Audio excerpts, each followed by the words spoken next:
This is homework 3-3, slope-intercept form. And on this tutorial video, I'll be doing all the odds.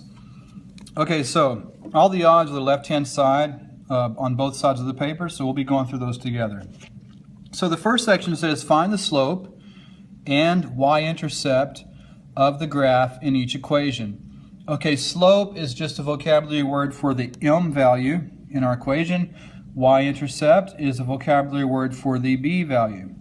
Okay, we know our pattern rule is y equals mx plus b. But I want to point something out. It may not always be in this order. The point is that the m is always the value in front of your x, okay? In other words, it could be this. It could be y equals b plus mx, all right? How do you know which is the m and the b? The m is always with your x variable. The b is always a number by itself. That's going to be really important as you go through some of these. So number one, y equals negative 2x plus 7. The number with my x is negative 2.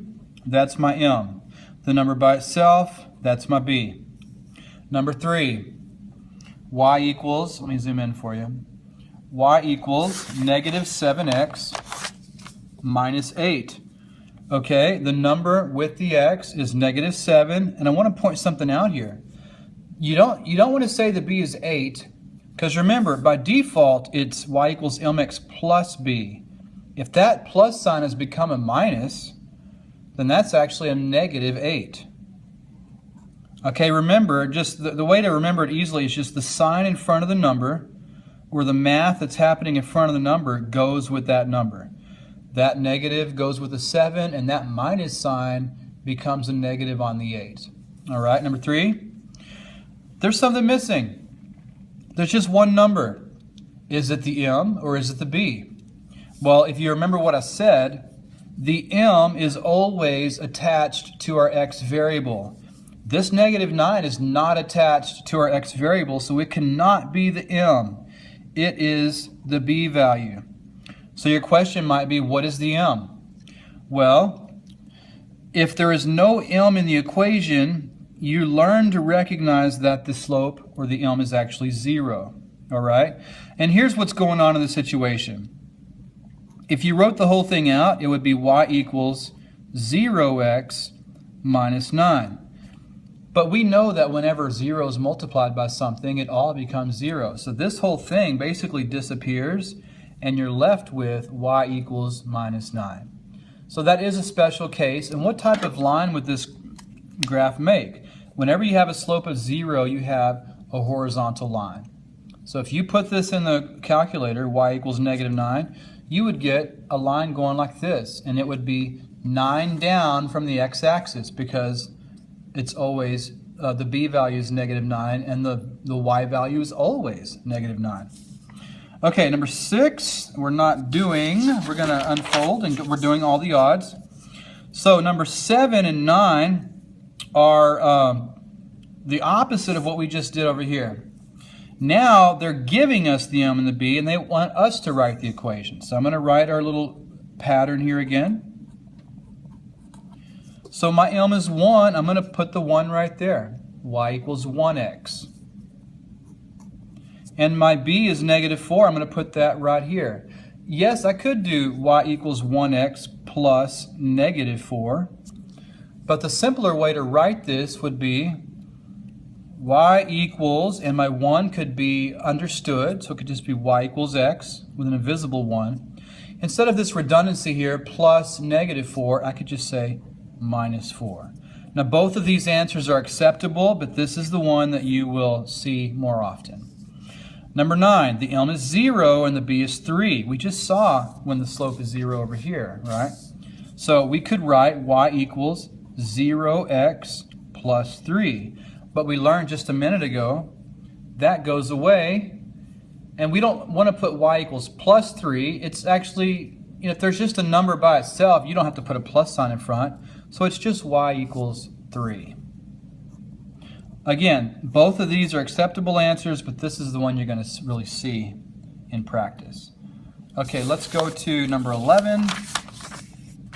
Write an equation in slope-intercept form of each line. Okay, let's take a look at this one. I'm going to try to zoom in. All right, so there's our line. I like to always start with the b. We say start at the beginning, and we specifically mean the beginning as in our beginning value. Remember, this b is the y-intercept, which means it's where this line graph is crossing the y-axis. Okay, so as I go up the y-axis, where does the line hit the y-axis? Right here. Okay, now how many did I have to count up from the origin to get to there? I counted up 1. My b value is 1. That's all there is to it. The b is either how many you count up from the origin or down from the origin, or if the line goes through the origin, the b value is 0. In this case, I counted up 1 from the origin, so my b value is 1. So on my equation, it's going to be y equals mx, and my b value is plus 1. Plus b, it's plus 1. Now, how do I get my m value? It's a little more involved, but we can still do it pretty quickly. Since this is a positive slope line going like that, we're looking for a count that goes up and then a count that goes right, because you always think of the slope as a fraction. In this case, it's up and right, up and right. If it was a negative slope, downhill, we would go down and right, down and right. It's like a stair-step pattern. So I want to get some other good points that go right on the grid. Here's a good one. And then here's a good one. And then here's my y-intercept that I found. And then here's a good one.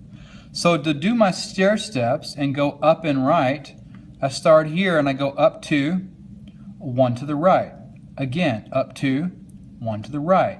Up 2, 1 to the right. That's my pattern. So technically, it's 2 over 1. But then you simplify it. 2 divided by 1 is equal to 2. So y equals 2x plus 1. That's my equation. Okay. Number 12 you'll do on your own, but I do want to point out that it is a negative slope, so you're going to go down and right, down and right. I had to turn on the light because in the classroom they're on sensors, and if there's not enough movement, the light goes off. Okay, we're going to go to the back. I'll do these really quickly. Graph each equation. So, just like I did a while ago, I'm going to start with the b value.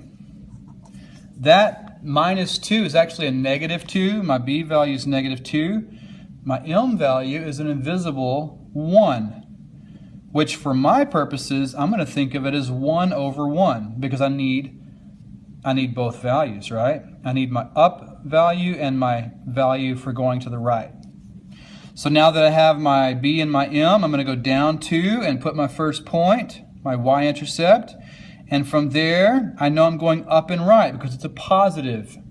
If it wasn't positive, it would be negative x. So up and right, and on and on and on again. There's my line. You could go the other way. Straight line. Okay. Number 19 has a negative b value, also negative 1. It has a negative value similar to 17, but it also has a negative m value. It's another invisible 1, but this is negative 1. Now, my bottom number is still 1, and notice I didn't put negative 1 over negative 1. If I would do that, it would be a mistake, because negative divided by negative would make it a positive slope. I don't have a positive slope. I don't want my line to go uphill. I want it to go downhill. So always just put a 1, just a regular positive 1 every time. If you have a negative, associate the negative with the top number. So when my b value tells me to go down 1, my m value tells me to go down 1, right 1. It's down 1, right 1, and so on, and so on, and so on. There it is.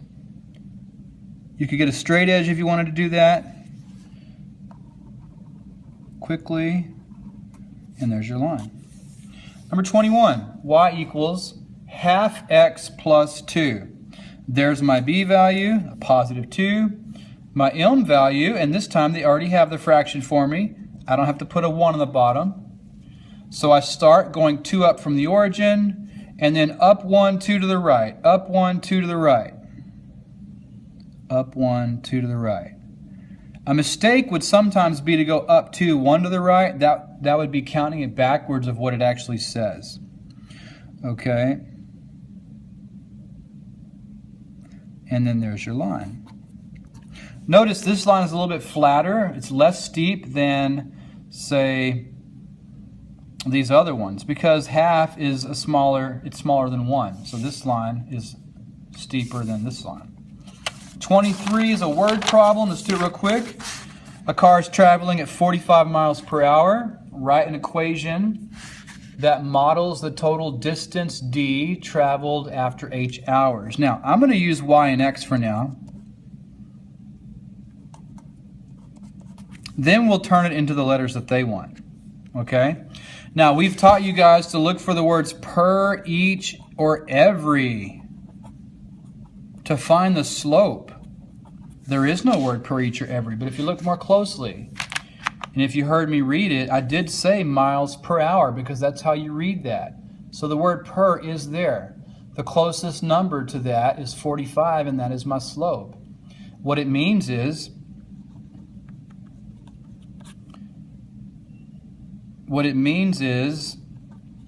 the more hours you drive, the more miles you've gone. Remember that y is always my top value, my change in y. X is my bottom value. That's my change in x. So y in this situation is miles. X in this situation is hours. The more hours you drive, the more miles you've driven. That's how that's read. So what is it? It's d equals 45 times x. Now what about the starting value? Well, if you haven't driven for any hours, you haven't gone any miles, so you could put plus 0 or you could just leave it off. All right? Now, this would be my equation using y and x. Y equals 45x plus 0. But let's go ahead and use what they have. I said that y is miles, so I'm going to put, or distance. They want d for distance. Distance equals 45 times h. And then I can leave off the plus 0 because it doesn't really matter. So we would take either one of these, but to do it with the variables that they want that one.